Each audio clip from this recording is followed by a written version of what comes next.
On today's episode of Let's Talk Drones, we are going over my initial thoughts and impressions of the BETAFPV Aquila16. Now, BETAFPV didn't just send me the Aquila16 drone, they sent me the Aquila16 FPV Kit. It is marketed and geared towards beginners looking to get into FPV for the very first time. We're gonna see if this kit lives up to that muster, so let's talk drones.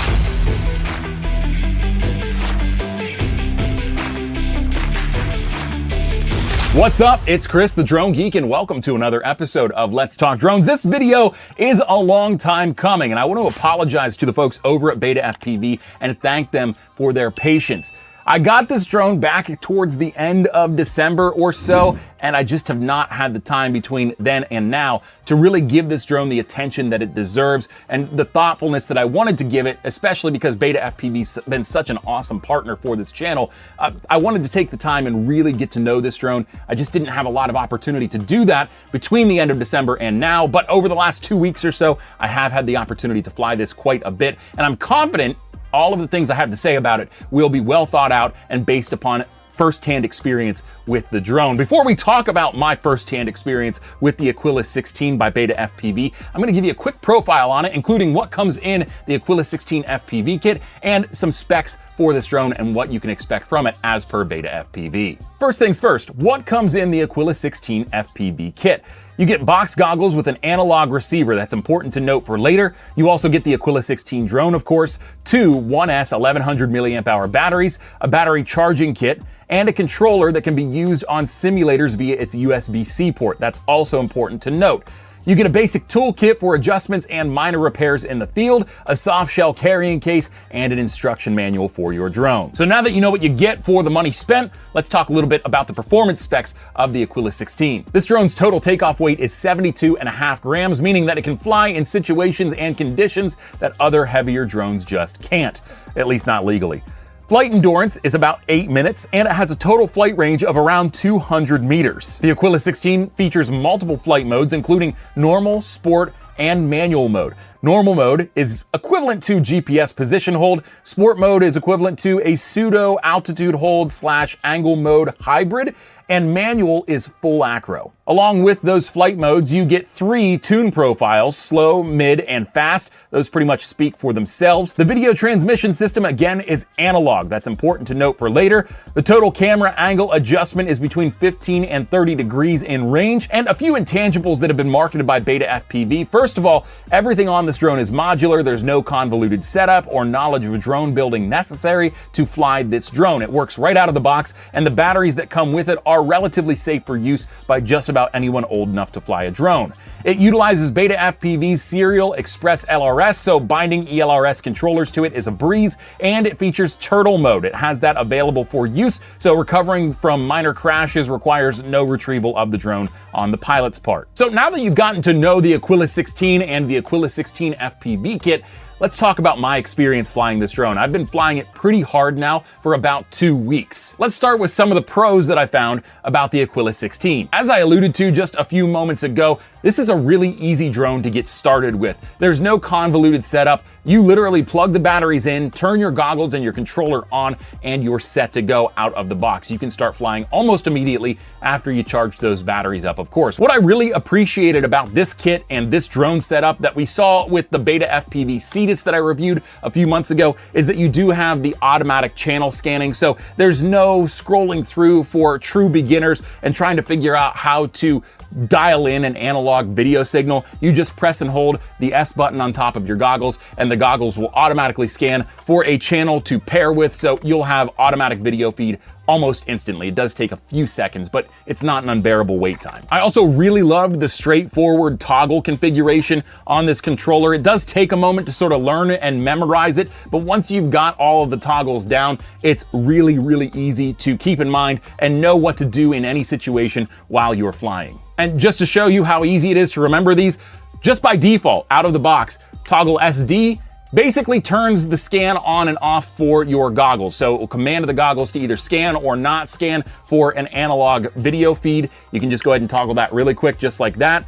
Your SC is what toggles your flight tune profile. So we're talking slow, mid, and fast. That does not have anything to do with your actual flight modes. It's just the tune profiles that you can switch through in real time while you're flying, which is a really cool little feature. Your flight modes are on SB, toggle SB. So you can toggle between your normal mode into your sport mode, into your manual mode, and your SA toggle, well, that's to arm the drone. The next thing I really like about the Aquila16, it's lightweight and therefore pretty durable. Now, I know I talk about durability and how having a drone that has a little bit more heft to it is sometimes important. That's more so for its endurance in the air. We'll talk about the endurance on this guy here in just a few moments, but when it comes to crashing, which if you're a beginner to FPV, you're going to crash. That's just a part of it. It happens to everybody and it happens frequently, no matter if you're me, you're Mr. Steele, you're Vanover, whoever you might be, you're gonna crash. It's a part of the hobby. It's a part of flying a manually flown drone. So don't get discouraged. What's nice though is the Aquila16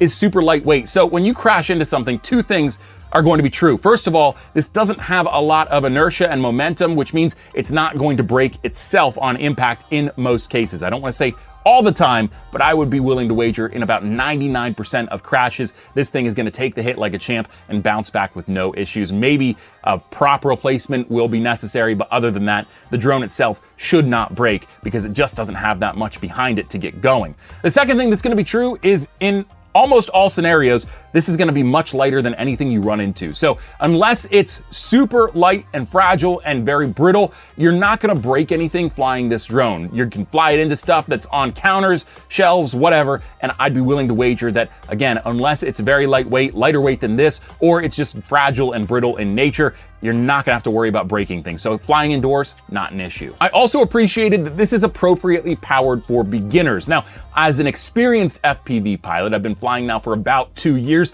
I do have some feedback on the overall power output of this drone, more so in its responsiveness. But for a beginner, I'd say this is well suited. I never felt like this drone was ever gonna get away from me. It's a really well-powered drone. It's not intimidating to fly at all. Once you sort of get the feel for the throttle and controlling the throttle on this particular drone, it's really, really easy to pilot. And again, I don't feel like anybody's gonna have any issue keeping this under control because it's pretty tame in the power department, which again, is great for beginners. And the final pro, the pricing's not terrible. It's not the best pricing I've ever seen. There are a few other drones that I would recommend in this category that have a better price tag on them. But when you consider everything that you get with the Aquila, meaning you get that entry-level vibe, you get that option to fly in normal or GPS position hold, you can fly in sport mode, which is more of an altitude hold mode, or if you're ready to go and you want to fly manual full acro, you can switch to manual mode and fly it there. Plus you get the goggles, the controller, the batteries, the battery charger, all that good stuff. Overall, pretty good deal at $250 US. Now, while all of that is true, and I really do like this drone overall, there were some drawbacks to it that I want to share with you and be transparent about. The first thing that really is a pet peeve of mine when it comes to the Aquila16 is the battery design. I'm going to be honest with you, it's not great. I don't like it. They could have at least put a power button on here, especially for beginners that are transitioning from GPS drones or buying their very first drone and they want to fly in normal mode. They're going to be used to having an on-off button or switch. This drone does not have that. It behaves just like any other FPV drone with a LiPo battery. You plug it in, it's powered on. The thing about that is, until you've broken it in, which I've broken mine in at this point, so it's not a great demonstration, this is kind of a booger to get in and out. Not to mention, if you need to quickly unplug the battery for whatever reason, whether it sort of ruptures and catches fire, or you have the propellers spinning and you need to power the drone off because there's an issue with the drone, you have to pick the drone up really to take the battery out or wait for it to burn out. Luckily, it's a 1S battery at 1100 milliamp hours, so it shouldn't burn for all that long if it is a rupture situation. But something important to note, in an emergency, this is not ideal battery design overall. The next thing that I found in the cons column is that this drone is not well suited for flight outside. Is it impossible? No, you could find a brilliantly beautiful day and be able to fly this with little to no issue, but I did find this drone struggled in even the lightest of breezes. Between its lightweight 72.5 grams, and the fact it is a Whoop format drone. We talk about those drones a lot on this channel. They catch a lot of wind because of all this surface area. It really struggles in any type of adverse wind or breeze conditions. So I flew it a few times outside. I had a terrible time just keeping it in a straight line and having the drone get blown around. And frankly, it got to the point where I stopped flying it outside for my testing because I was afraid I was gonna lose the drone and not be able to complete the testing so that I could do this video. I started flying exclusively inside and the performance increased exponentially. I'm sure that's true for most drones in this particular category, but I was really disappointed with how weak this drone was in those light breezes. If you are a beginner and you're looking to fly this drone for the very first time, maybe start inside. That is completely contrary to any other advice I'd give you about flying drones inside. Typically, I'm like, no, take it outside. But for this drone, absolutely start inside before you take it anywhere outside, or otherwise you're risking a flyaway even on a mildly breezy day. And speaking of performance, I didn't really care for how the throttle expo was tuned right out of the box. There's a lot of dead area in the throttle on this drone. I've had a few instances where I didn't have enough power, so I'd clip something when I was trying to avoid it. You really have to give this a lot of gas to get it to do what you want to do, especially in that slow and mid tune profile. If you're not in the fast profile, you are gonna have to really put the throttle to the floor on this drone to be able to get it to respond. The dead zone is terrible. There may be a way to alter that in beta flight. I haven't hooked this up to beta flight to know whether or not that's true. I wanted to get this video out and talk about it right out of the box before I got into, oh, how can you customize it? Because most beginners aren't going to know how to do that right off the bat.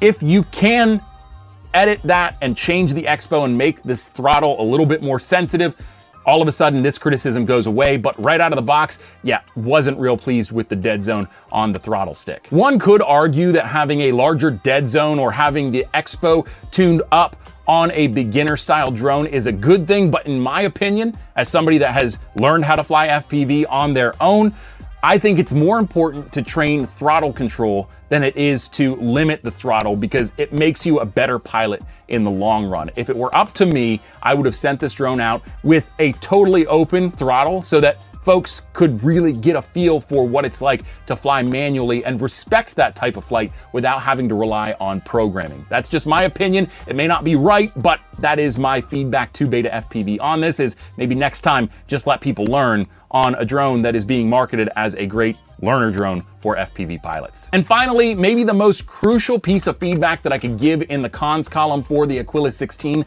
the VTX is not good. I don't know how else to say it. I try to be as respectful as I can to these companies that send me product to review, but the fact is I was not pleased with the performance on the VTX of this drone. Almost every single flight, I had breakup in my video feed that either forced me to land the drone to reestablish a connection, or I completely lost feed and I had to crash land the drone to reestablish the connection then. It was really frustrating, and I got nowhere near that 200-meter range that Beta FPV markets for the Aquila16. You might have control feed at 200 meters or around there, but if you don't have the video feed, what's the point unless you're flying line of sight? I was really disappointed in the VTX, the breakup that's involved with that, because it caused me to crash on at least 3 or 4 occasions, if not more. I really think that they need to upgrade their VTX and make it a little bit better. I know that that will increase the cost, but I think for most people that are looking to learn, they'd rather pay a little bit more money for something that they know is gonna work every single time they're out there and it's gonna be consistent and reliable than pay $250 for a VTX that works sometimes. My final thoughts on the Aquila16 by Beta FPV. Overall, I'm happy with it. Does it do everything I want it to do? No. And does it do everything well? Also no. But for a beginner entry-level drone that gives you the option to fly where you're comfortable in that GPS, that normal mode setting, transition into manual mode as slowly as you like with that altitude/angle mode, and finally, when you're ready to dip your toes in all the way, fly in full acro in that manual flight mode, this is a great option for those folks that want to ease into it. If you're somebody that has been flying FPV for a while and you're looking for a tiny whoop or a smaller whoop drone to fly around for fun, or if you're somebody that just wants to jump into manual mode and you want to throw caution to the wind, I would actually probably point you towards like a Cetus, for instance, or a Meteora, before I'd point you towards the Aquila. This drone just isn't going to fit the bill for people that are ready to go, ready to fly full manual, or have experience flying full manual and are just looking for something different to fly. The one thing that I really did like about this kit is that you do get this controller with the kit.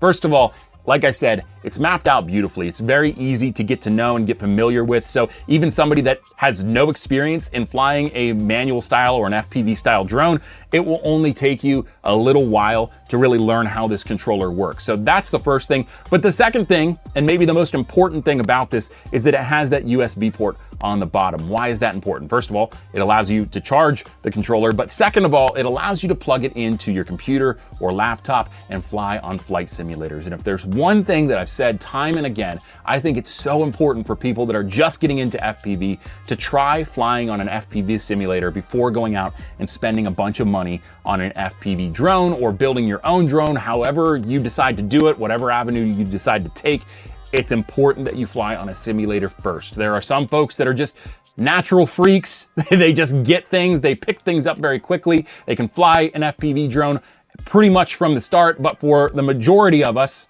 myself included, flying virtually with no risk to my own property or anybody else's property or well-being is crucial because it allows me to try new things, learn new things on my own, and just really become a more proficient FPV pilot without ever having to actually step outside and fly the drone. Important to keep that in mind. You're not just getting the drone, you're getting a gateway to flying other types of FPV drones and really practicing consequence-free. But what do you think? Is the Aquila16 something that you're interested in? Do you plan on buying this drone? If so, I've got a link down below in the description of this video. And like I say time and again in videos where I've got any type of affiliate partnership program with these companies that send me products, I do get a kickback when you use the link down in the description of this video. Just know that I don't sugarcoat anything. It doesn't matter if I've got an affiliate program set up with a manufacturer. If they send me a drone that's not good, I'm gonna tell you it's not good. I hope that was totally clear in this video. I was very forthcoming with the cons on the Aquila16. It is not for everybody. So don't feel pressured to buy it, but if you do want to buy it, it would really mean a lot to me if you use the affiliate link down below in the description of this video, or if you decide to buy any other product from BETAFPV that I've talked on this channel about, or otherwise, that link will also allow me to get a little bit of a kickback from BETAFPV. So I appreciate it if you are interested in BETAFPV products that you use those links, but again, no pressure at all, and it will never change the way that I talk about this particular type of technology or any other product that I feature on this channel. If you liked this video, hit the thumbs up icon down below. If you really like this video, you love drone content shot by drones, about drones, and for drone pilots, my friend, this is the channel for you. Make sure you get subscribed if you haven't already, and while you're at it, hit the bell icon too. You'll get a notification every time I post a new video. Until next time, I'm Chris the Drone Geek. I'm out of here. See ya.